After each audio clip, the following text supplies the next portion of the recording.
ನಮಸ್ತೆ. ನನ್ನ ಹೆಸರು ಆಶಾ ನೂಜಿ. ರಾಮಸಾಂಗತ್ಯ ಎಂಬ ಕಾವ್ಯ ಸಂಕಲನದಿಂದ ಯುದ್ಧಕಾಂಡವನ್ನು ನಾನು ಜಾನಪದ ಶೈಲಿಯಲ್ಲಿ ಪ್ರಸ್ತುತಪಡಿಸುವೆ. ರಚನೆ ಇಂದಿರಾ ಜಾನಕಿ ಎಸ್ ಶರ್ಮರವರು. ದುಷ್ಟನ ತಮ್ಮನು ಶಿಷ್ಟನಾಗಿರಲಾರ, ಆಶಯ ಕೊಡಬೇಡಿರೆಂದು ಗವಯ ಗವಕ್ಷರು ನೀಲಾಸುಷೇಣರು ಪೇಳ್ದಾರು ರಾಮನ ಮುಂದು.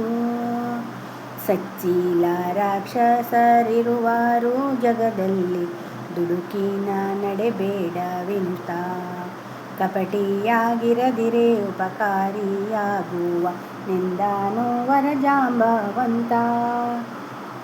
ಬೌದ್ಧಿಕ ಪ್ರಜ್ಞೆಯಿಂ ಕಪಿವೀರರಾಡಲು ಕೇಳಿಸಿಕೊಂಡಾಜ್ಞನೆಯ, ರಾವಣನನು ಜಾನ ಸೂಕ್ಷ್ಮದಿಂದವಲೋಕಿ ಸುತ ಬೇಳ್ದ ತನ್ನಭಿಪ್ರಾಯವ.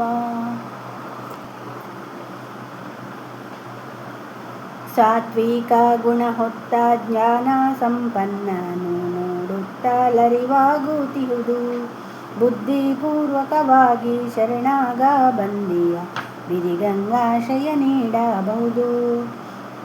ಹನುಮಾದಿ ಕಪಿಗಳ ಮಾತನ್ನಾಲಿಸಿ ರಾಮ ಪೇಳ್ದನು ಗಂಭೀರವಾಗಿ, ಐಕ್ಷಾವನಕ್ಕನಲಿ ಮೊರೆ ಹೋಗಿರುವಾರ್ತಂಗೆ ಅಭಯನ್ನೀಯುವುದಾಗಿ.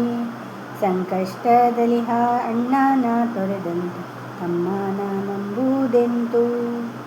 ಮತ್ತೊಮ್ಮೆ ಕಪಿರಾಜ ಅನುಮಾನಿಸುತ್ತ ಕೇಳ್ದ, ಶ್ರೀರಾಮನೆದುರಲ್ಲಿ ಕುಳಿತು.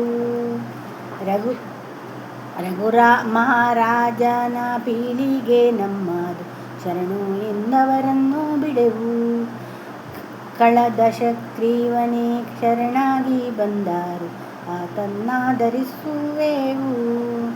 ನಿನ್ನಯ ಭದ್ರತೆಗಾಗಿಯೇ ಐಂದ್ರಿಯ ಕೊಲಿಸಿದೆ ರವಿಸೂನು ನೀನು. ರಾವಣನು ಜನ ಸಂಶಯ ಶ್ರುತಿಹೆ ಸಹಜತೆಯಲ್ಲಿಹುದೇನು.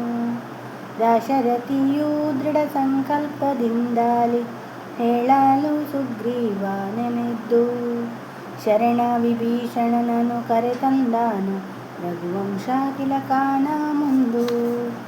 ಶ್ರೀರಾಮಚಂದ್ರನಿಂದ ಭಯಪ್ರದಾನವು ದೊರಕಿತು ಎಂಬುದ ತಿಳಿದು, ಪ್ರಾಜ್ಞಾ ವಿಭೀಷಣ ಅನುಜರರೊಂದಿಗೆ ವಂದಿಸಿದನು ಭುವಿಗಿಳಿದು. ಹಿರಿಯ ಸೋದರ ಲಂಕಾಧಿಪತಿಯಿಂದ ಅವಮಾನಗೊಂಡಿಹನೆಂದು, ಲಂಕೆಯ ಸಿರಿ ಸಂಪದವನ್ನೆಲ್ಲ ತ್ಯಜಿಸಿ ಬಂದಿಹೆ ನಿನ್ನ ಸನ್ನಿಧಿಗೆಂದು.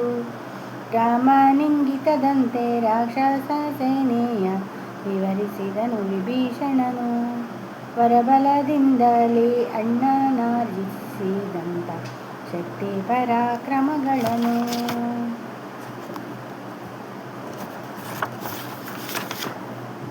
ಆಖ್ಯಾನಿಸಿದ ಹೊನ್ನ ಪಟ್ಟಣ ಕಟ್ಟಿದ ತ್ರೈಲೋಕ್ಯ ವೀರನ ನೆನೆದು, ಪ್ರಾಬಲ್ಯದಿಂ ಲೋಕಲೋಕಗಳಲ್ಲಿಯೂ ದುರ್ಜಯನಾಗಿಹನೆಂದು.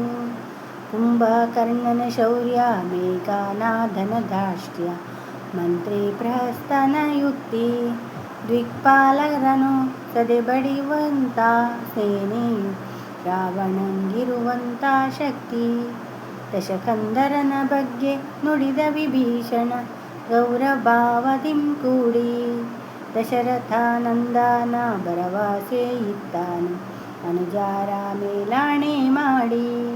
ಪರಿವಾರದೊಂದಿಗೆ ರಾವಣನನ ಕೊಂದು ಗೈಯುತ್ತ ಮಾರಣ ಹೋಮ. ಲಂಕೆಯ ಪಟ್ಟವ ಕಟ್ಟುವೆ ನಿನಗೆಂದು ಆಶ್ವಾಸವಿತ್ತನು ರಾಮ. ಸಹಕಾರವಿಯುವೆ ನಿಂದಿಹ ಶರಣಂಗೆ ಶರದಿಯ ಜಲವನ್ನು ತಂದು. ಸೌಮಿತ್ರಿಯಲ್ಲಿ ಬೇಡ್ದ ಅಭಿಷೇಕ ಮಾಡಲು ದಾನವ ಸಮ್ರಾಟನೆಂದು. ಶಾರ್ದೂಲನೆಂಬವ ಗೂಢಚರ್ಯೆಗೆ ಬಂದು ವಾನರ ಸೈನ್ಯವ ನೋಡಿ. ದಶಕಂಠನಿಗೆ ವಾರ್ತೆ ತಿಳಿಸಲು ಲಂಕೆಗೆ ಮರಳಿದ ಶೀಘ್ರದಲ್ಲೋಡಿ. ಧನ್ಯವಾದಗಳು.